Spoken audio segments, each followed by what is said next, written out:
Hello and welcome to this walkthrough of the Darts Australia Tournament Seeder.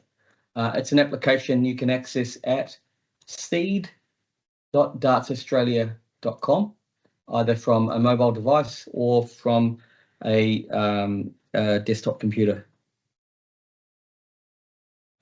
This is what it looks like. Basically, it allows you to have your tournaments automatically seeded based on rankings pulled from WDF, if it's a WDF event, or if you want it to be ranked according to the Darts Australia rankings, you can select Darts Australia there, so DA or WDF, and the date here will tell you how current the rankings file is, so that you can help determine, your rankings were based on a certain date of the ranks. Okay, so you just need to choose a tournament grade. That'll obviously select whether or not you're looking to seed 8, 16 or 32 players. And depending on your names that you select, it will automatically drop down to the next available seeding number based on the rules and the guidelines around that.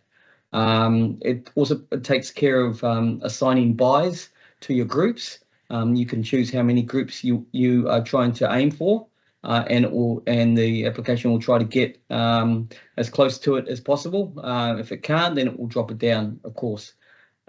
You can choose, obviously, to be it could be youth or senior events, men or women. It'll take from the different rankings files. So just as an example, we'll just do a bronze event, WDF, men's event. We'll go for just 4 groups, and you can either select the players from the drop-down list there, and to select multiple, you hold down the control button on the computer, and you can just select multiple players. You can kind of select and drag like I'm doing here, but just keep your finger on the control button. Okay, that's one way of doing the selection.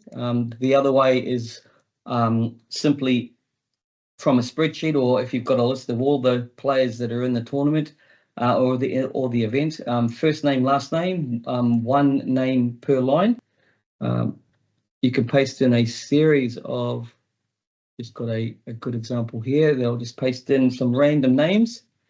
I can just paste in from a spreadsheet, first name, last name, one per line, and that's another way of quickly getting all the names in that you want to run the seeder through. So if I generate draw, as you can see down here, it's generated the draw, and it will put in the correct order of the seeds in the right slot. So and it will also tell you that it's what seed that person is and where they've ranked, what their ranking is in the actual rankings file. So this is WDF, so Danny is ranked number 2, and so that it's seeded 1 and 6 into Group A, and there's the rankings. And then scroll down, Group B, Group C,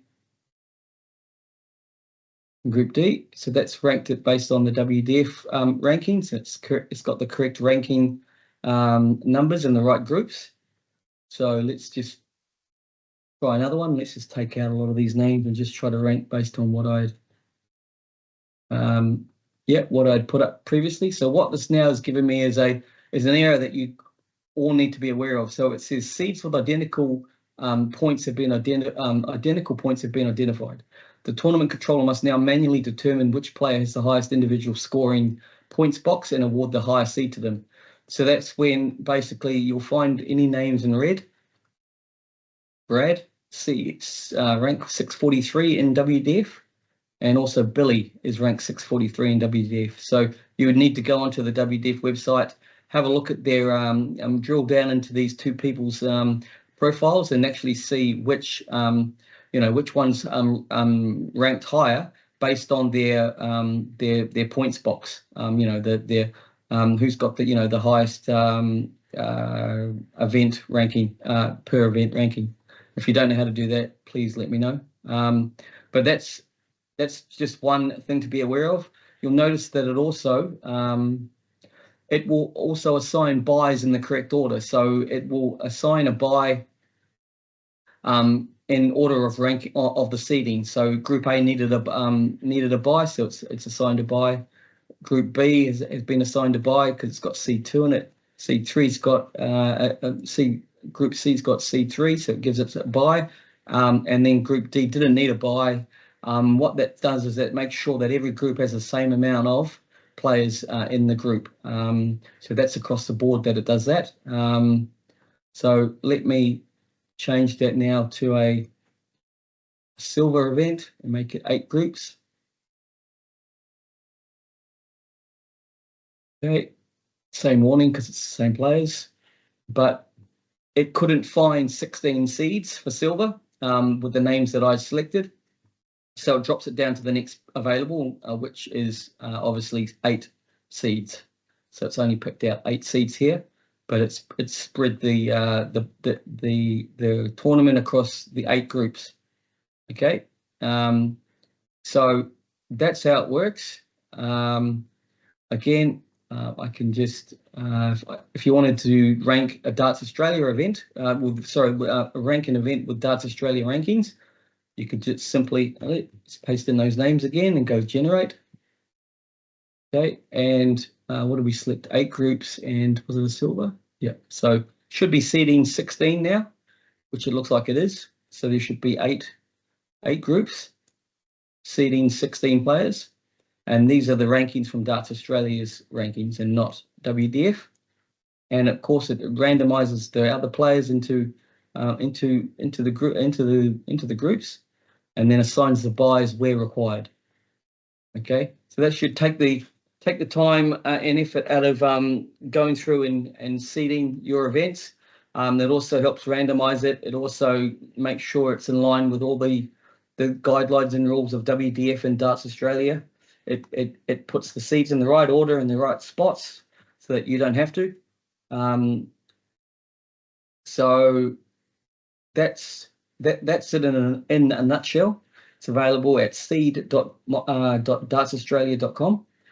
One other thing that it can do is usually a week and a bit out from your WDF tournament, you'll be sent the rankings file from usually Audrey, secretary at Darts Australia, or myself, the tournament director. And that'll be the official rankings file that you must use for your WDF event.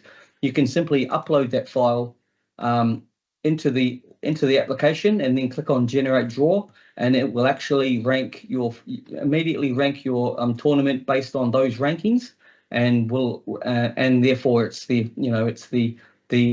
correct rankings file used. I don't think I've got anything else to mention, but just be aware of which date the rankings are getting pulled from. It's not updated. It should be updated. The Darts Australia rankings will be updated as they get updated, but the WDF ones, it'll be a matter of me updating it once a month. So if you have an event that you need the updated rankings for, just let me know and I can update them for you.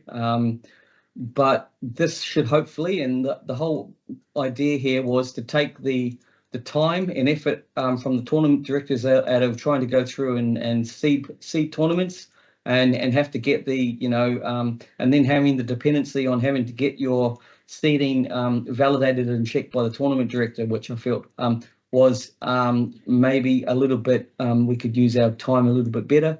So this should hopefully help in speeding all of that up. So any feedback or suggestions, please send me a message. But hopefully this helps your organising of events and tournaments, etc. Thank you.